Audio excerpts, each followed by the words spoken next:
কোথা থেকে আসছে?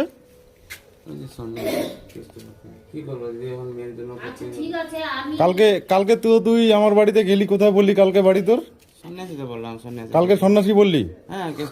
কালকে তুই বললি কেষ্টপুর আদিবাসী বস্তি বাড়ি তোর। তোকে আমি কালকে যখন তোকে আমি বললাম যে হচ্ছে তোর বাড়ি কোথায়, তুই বললি তোর কেষ্টপুরে ওই আদিবাসী বস্তি বাড়ি।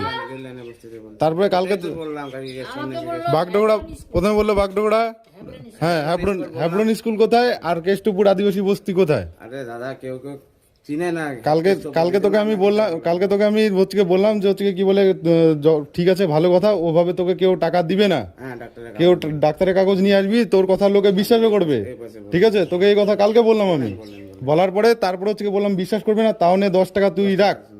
10 টাকা দিছি, তুই ওখানে এক কথা বলতি, এখানে এক কথা বলতিস। সবাই তো আর কেষ্টপুর চিনে বল। না, তার জন্য তো হ্যাব্রন স্কুল হ্যাঁ, বললাম।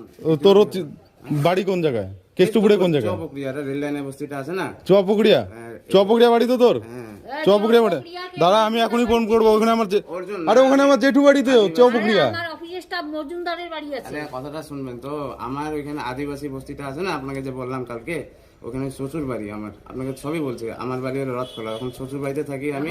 এখন আপনার এই যে বাচ্চাটাকে মেডিকেলে রাখছি, কিন্তু কয়েকটা দিনের মধ্যে বোম্বে টাটা নিয়ে যাবো। ওইটাই তো বললাম আপনাকে কালকে। আমি বল তোর বাড়ির ফোন নম্বর বল। মোবাইল নেই আমাদের। তোর বাড়ির ফোন নম্বর বল, তোর কার নম্বর আছে ফোন করে জিজ্ঞেস করবো। মোবাইল নাই তুই যেহেতু কালকে তোকে আমি দেখছি কিছু বলিনি, ওখান থেকে আমি এখনই শুনলাম তুই ওখান থেকে বলতেছিস। হ্যাঁ, তোর বাড়ির ফোন নম্বর বল। তোর মোবাইল নাই না? বাড়িতে ফোন আছে না? আর বাড়িতে আমার মা বাবা নাই তো, ছোট থাকতে মারা গেছে। আমার বউ আছে, মেডিকেলে রাখছি। এখন আমি আসি, আমার কেউ নাই কাকি। আমার মা বাবা ছোট থাকতে মারা গেছে। আমার দিদি আছে, দিদি তো সিলেবেড়ে থাকে, ওনার সাথে আমার কোনো এটা নেই, মানে কথাবার্তা নেই, যেটা সত্যি কথা। একে আমি কালকেই বললাম যে হচ্ছে ব্রাউন সুগার পার্টি টাটি এগুলো করে বেড়াচ্ছে। আর হচ্ছে কি আমি ওকে বললাম যে তুই কাগজপত্র নিয়ে ঘুরে আয়, না হলে হচ্ছে তোকে কেউ 2 টাকা হেল্প করবে না। বলছিল দাদা আমাকে কালকেই আমি তোকে বললাম, তুই আমার কাছে শোন, তুই এখন পুরা পাড়া থেকে চলে যাবি, পুরা পাড়া থেকে এখান থেকে চলে যাবি।